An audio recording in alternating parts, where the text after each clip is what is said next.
When two geometric objects have the same size and shape, they are called congruent. We're going to play the animation to explore congruent angles and line segments and notation to describe congruent objects.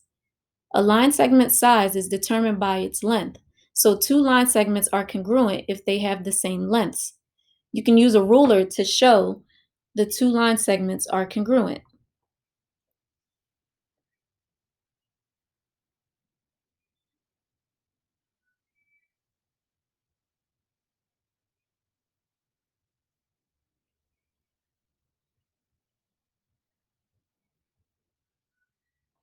Both segments are 6 centimeters long.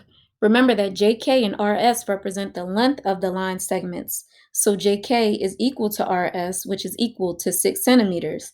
Since the line segments have the same length, we can say that they are congruent. We use a special type of equality symbol to show congruence relationships between two geometric objects, like line segments.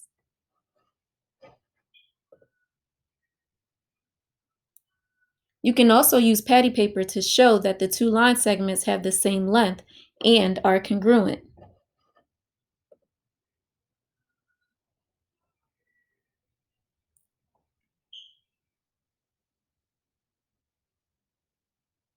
The orientation of the line segments doesn't matter for congruence, just their length.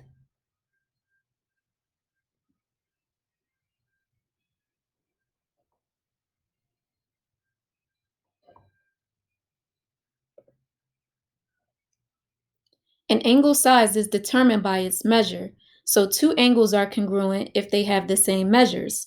You can show that two angles have the same measure by using a protractor to find their measures.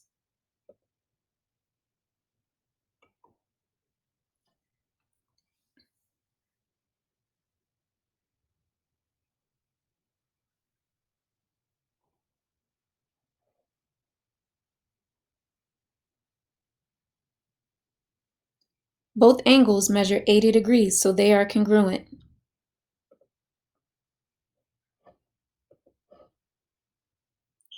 You can also show two angles are congruent by using patty paper.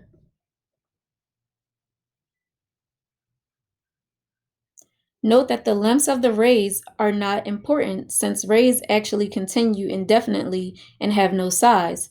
The orientation of the angles also does not matter for congruence. Did you notice the very subtle difference in notation used in the equality statements and the congruent statements? We're going to play this panel to investigate these differences.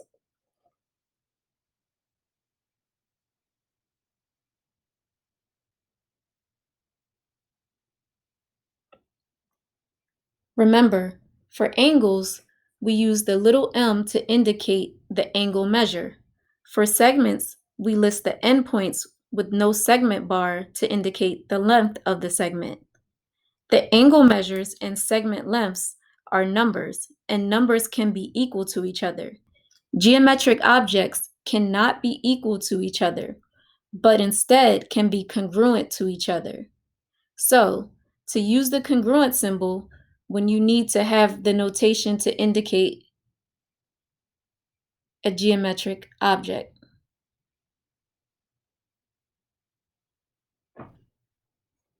Again, to use the congruent symbol, you need to have the notation to indicate a geometric object.